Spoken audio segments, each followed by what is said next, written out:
And rolling back in with part 5. Welcome back. So,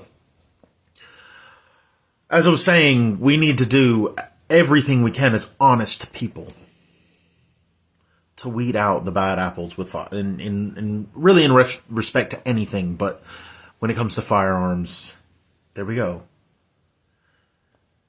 Gun owners, don't you want your neighbor to feel safe with you having a gun? Don't you want them to feel like maybe they could even rely on you because you've shown yourself and exposed yourself to be safety? You've proven your safety.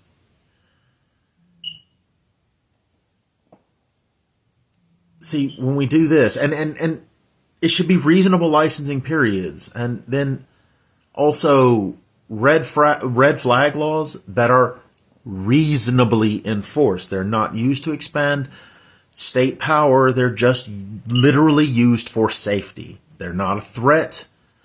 And if you're found to be fine, you get your guns back. And as long as we're honest, as long as every case that goes before a court of an unjust shooting or a mass shooting or anything, you know the cases I'm talking about, the cases where the killer gets off. Okay? The killer gets off because he's part of the privileged group and the victim wasn't. Okay? We all know this is a real thing. We know it's a real thing. We have to accept it. But when we see cases like that, and our rights are not on the chopping block, okay, where we can sit here and say, yeah, that dude's an ass because he did the unthinkable.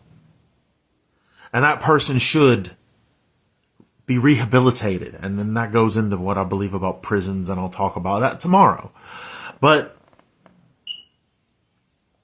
gun owners, you can honestly say that, and people who prefer not to own guns will also say that the guy's an ass, the guy doesn't deserve to have, or has shown that he's not responsible to have gun rights. We're going to take them away regardless. Permanently. And that should be a real thing. Okay? That is the easy way.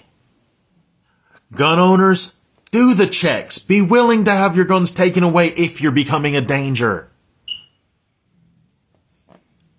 People who don't like guns, let gun owners just enjoy their activity. Let's just compromise and promise not to hurt each other and promise to codify that.